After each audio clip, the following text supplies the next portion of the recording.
आज होती T20 world कपची पहिली सेमीफायनल. एका बाजूला होती अफगाणिस्तानची टीम, ज्या टीमनं सर्वांनाच आश्चर्यचकित करत ऑस्ट्रेलिया, न्यूझीलंड, बांगलादेश यासारख्या मोठमोठ्या संघांचा पराभव करत सेमीफायनलमध्ये प्रवेश केला होता. तर दुसऱ्या बाजूला होती दक्षिण आफ्रिकेची टीम, जी टीम या वर्ल्ड कपमध्ये एकही मॅच न हरता इथपर्यंत आली होती. परंतु या टीमचा एक प्रॉब्लेम आहे.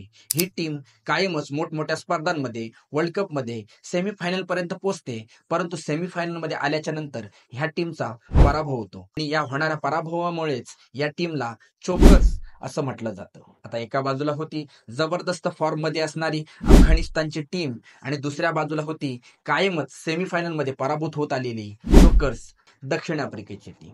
आता दक्षिण आफ्रिकेवर होणाऱ्या या चोकर्सच्या टीकेमुळे सेमीफायनलच्या सामन्यामध्ये ते दबावामध्ये दिसतील आणि ह्याच दबावाचा फायदा घेत आणि आपल्या फॉर्मचा फायदा घेत अफगाणिस्तानची टीम दक्षिण आफ्रिकेचा पराभव करण्याचा प्रयत्न करेल असं वाटत होतं. परंतु झालं उलटच आणि दक्षिण आफ्रिकेने अफगाणिस्तानचा या सेमीफायनल 1 मध्ये जबरदस्त आणि दारुण पराभव केला. आता या पराभवाला अफगाणिस्तानची टीम आणि त्यांनी घेतलेले काही चुकीचे निर्णय हे जबाबदार आहेत म्हणा. आता मग या सेमीफायनलमध्ये अफगाणिस्तानच्या टीमने असे कोणते चुकीचे निर्णय घेतले त्याच्यामुळे त्यांचा पराभव झाला आणि इतिहासामध्ये आलेली सुवर्ण संधी त्यांना गमवावी लागली? तर या सर्वच गोष्टी आपण या सविस्तर व्हिडिओच्या माध्यमातून जाणून घेणार आहोत. तर मित्रांनो नमस्कार, मी सुमित गुरव आणि पुन्हा एकदा स्वागत आहे तुमचं आपल्या युट्यूब चॅनलमध्ये. मित्रांनो, आज सकाळी T20 वर्ल्ड कपचा पहिला सेमीफायनलचा सामना पार पडला. यामध्ये दक्षिण आफ्रिकेचा संघ अफगाणिस्तानच्या संघाशी खेळणार होता आणि हा जो सामना आहे हा त्रिनिदाद येथील ब्रायन लारा स्टेडियम या स्टेडियमवर होणार होता. आणि या सामन्यामध्ये हे दोन्ही संघ तुल्यबळ वाटत होते आणि याच्यामध्ये खूप रंगतदार सामना बघायला मिळेल असं वाटत होतं. परंतु अफगाणिस्तानच्या संघाने काही घेतलेले चुकीचे निर्णय याच्यामुळे हा सामना एकतर्फी झाला आणि यामध्ये दक्षिण आफ्रिकेने विजय संपादन करत पहिल्यांदा दक्षिण आफ्रिकेचा संघ हा कोणत्याही वर्ल्ड कपच्या फायनलमध्ये पोहोचला. आता आपण बघूया की अफगाणिस्तानने कोणकोणते चुकीचे निर्णय घेतले. तर मित्रांनो, यामध्ये सगळ्यात पहिला चुकीचा निर्णय जो अफगाणिस्तानने घेतला तो नाणेफेक जिंकून प्रथम फलंदाजी करण्याचा. आज नाणेफेकीचा कौल झाला आणि अफगाणिस्तानच्या संघाने हा नाणेफेकीचा कौल जिंकला आणि अफगाणिस्तानचा कर्णधार राशिद खान याने प्रथम फलंदाजी करण्याचा निर्णय घेतला. आणि मित्रांनो, हा सर्वात चुकीचा आणि त्यांच्यासाठी धोकादायक निर्णय ठरला. कारण का मित्रांनो, ब्रायन लारा स्टेडियमचं पिच रिपोर्टचा रेकॉर्ड जर तुम्ही मागील बघितला तर या ठिकाणी एकूण टोटल 12 मॅचेस पार पडल्या आहेत आणि 12 मॅचेसमध्ये प्रथम फलंदाजी करणारा संघ हा फक्त 4 मॅच जिंकलाय आणि दुसरी फलंदाजी करणारा म्हणजे चेसिंग करणारा संघ हा 8 वेळा जिंकलाय. म्हणजेच हा रेकॉर्ड असं सांगतो की या मैदानावरती जो संघ प्रथम गोलंदाजी करेल किंवा दुसऱ्या इनिंगमध्ये फलंदाजी करेल त्या संघाची जिंकण्याची शक्यता जास्त आहे. तुम्ही इथे बघा की बॅटिंग पहिली करताना संघ 4 मॅच जिंकलाय आणि बॅटिंग सेकंड करणारा संघ 8 मॅच जिंकलाय.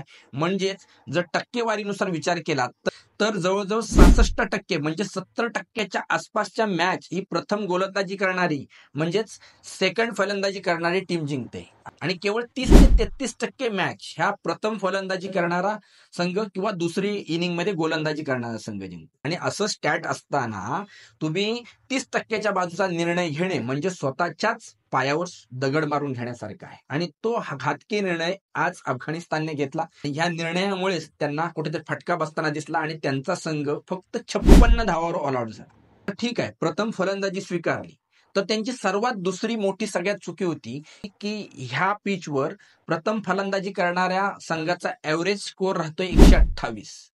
म्हणजे ज्या पिचवर 120 बॉलमध्ये 128 असा ऍव्हरेज स्कोअर आहे त्या पिचवर आणि ज्या संघाच्या विरोधात खेळतोय त्या संघाकडे Marco Jansen, Kagiso Rabada, Anrich Nortje यासारखे तगडे गोलंदाज असताना आणि 128 हा ऍव्हरेज स्कोअर असताना देखील अफगाणिस्तानने या सर्व गोलंदाजावर पहिल्या बॉल पासून अटॅक करण्याचा प्रयत्न केला आणि त्याचा तोटा त्यांना होताना दिसला आणि त्यांचे पटापट बळी बाद झाले. त्याच्यामुळेच त्यांचा संघ आज एका छोट्या धावसंख्येवर ऑल आउट झाला.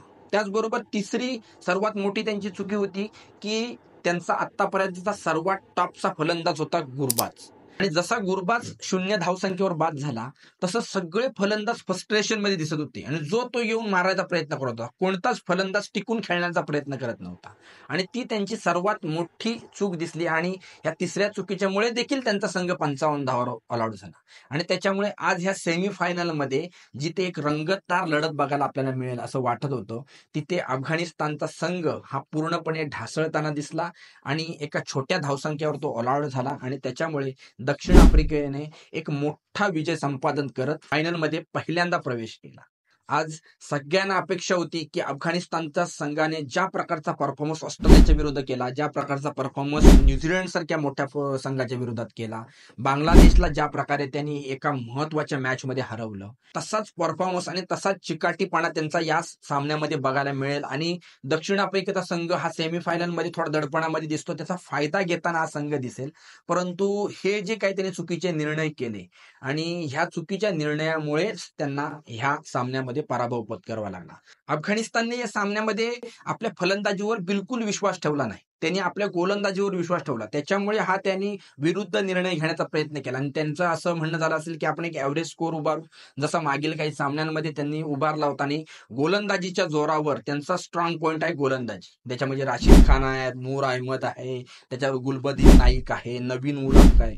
त्याच्यामुळे त्यांच्या जोरावर आपण छोटा स्कोर डिपेंड करू असं वाटत होतं. परंतु 50-55 धावा तुम्ही कोणत्या याच्यावर डिपेंड करणार. त्याच्यामुळे काही चुकीचे निर्णय, फलंदाजांवर दाखवलेला अविश्वास, त्याच्यामुळे हा अफगाणिस्तानचा पराभव झाला. आता मित्रांनो, या अफगाणिस्तानच्या संपूर्ण वर्ल्ड कपच्या प्रवासाबद्दल तुमचं काय मत आहे, त्यांच्या या सेमीफायनल मध्ये घेतलेल्या निर्णयांबद्दल तुमचं काय मत आहे, हे आम्हाला कमेंट करून नक्की कळवा. आणि हा व्हिडिओ आवडला असेल तर व्हिडिओला नक्की लाईक करा, शेअर करा आणि आमच्या चॅनलवर नवीन असाल तर अशाच घडामोडी जाणून घेण्यासाठी आमच्या चॅनलला नक्की सबस्क्राईब करून ठेवा.